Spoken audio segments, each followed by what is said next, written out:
Said Ross, a mixed bag, adding 14.5 million new subscribers to Disney Plus. The bulk of those came from India, others from other countries, and just 100,000 new subscribers from the US and Canada. What's your take?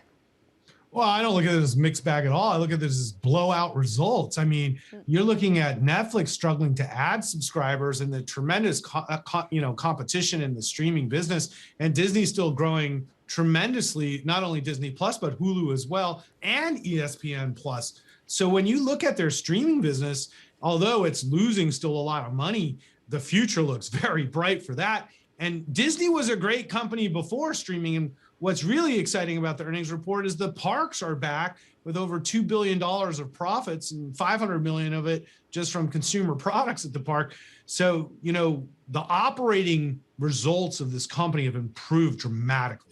Right, sort of a broad-based recovery that we're seeing. We've been listening into Bob Chapek, the CEO, on the earnings call. Let's take a quick listen to some of what he's had to say.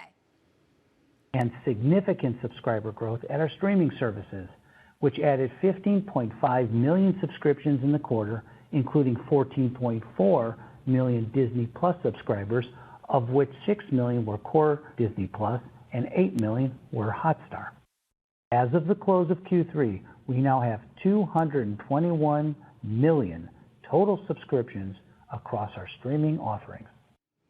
Hotstar, by the way, is that service that's offered mostly in India. What do you make of, the addition of this ad-supported tier? It's something that we were expecting. Netflix is doing it as well. Does, Disney potentially have something on Netflix here when it comes to an ad-supported model?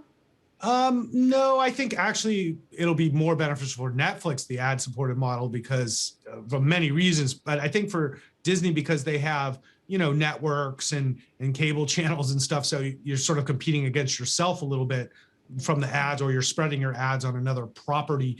It's a little bit more complex for them, but it just allows more consumers to watch the content they're making, which is a net positive because they sell through so many other things to the fans, whether it's going to the park or products and such.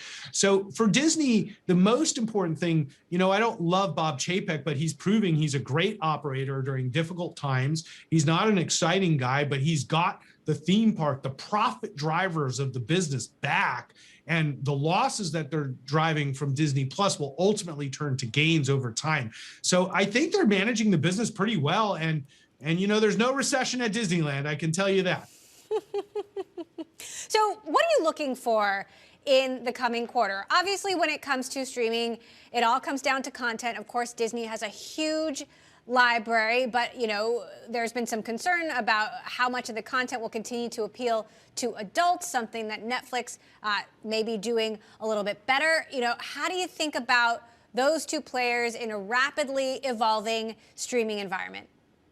So I'm still having trouble calling myself an adult, even though I'm 51 and a half today. And as an adult, I watch Disney Plus the minute, Obi-Wan was a great show. I mean, the minute they drop anything Star Wars, I watch it. I what am I supposed to do? So I don't think they have a lot of trouble, and they've got Hulu for really adult content, but they just recently dropped some R-rated movies on Disney Plus, like Deadpool, which are great content. But, it's really a high quality set of assets on Disney Plus, and Hulu is much more like television. So they really are appealing to lots of different demos, and I don't think they lose the older demo at all. And parents like me absolutely trust Disney content with my kids. And, just recently I took YouTube away from them because YouTube Shorts has become the garbage hole of hell. And I don't want my kids watching garbage hole content. And if I put them on Disney Plus, there's nothing they can watch that's bad. So I think parents really trust the brand, and that's starting to really pay off for them. That's quite a way to describe YouTube Kids. As a mom, can you expand on that? No, I'm not YouTube Kids, YouTube Shorts. YouTube Shorts. Can you expand on that? Yeah. See, what's happened is all the creators on TikTok are now posting on YouTube Shorts, and YouTube Shorts is basically TikTok. And what they're getting now is lower quality content that now switches between so many different topics. Where I monitor my kids' YouTubes because they watch gamers and they'll watch Unspeakable, and that's fine. But then it'll flip them to a video of, like a Russian family that, exploiting their children, throwing them in the pool or something. I'm like, what are you doing? So With shorts, I can't monitor it, and in 2 minutes, it's a garbage hole of content. It's just garbage. Last quick question before you go, because I want to get your thoughts on Tesla. We saw Elon Musk sell $7 billion worth of Tesla shares. He's saying it's to potentially shore up his finances if he has to do this Twitter deal. You know, as this continues to evolve, how are you looking at this as a Tesla investor? Well, as a Tesla investor, the sooner he can be done with Twitter, the better. But what if he is forced to buy it? What if he has to buy it? It's weird to think about forcing somebody to buy a company where everybody at that company hates your guts. So nobody at Twitter wants to work for Elon. Those days are over. This is a disaster. Elon's in a disaster. He sold the stock because he might be liable for $10 billion of damages.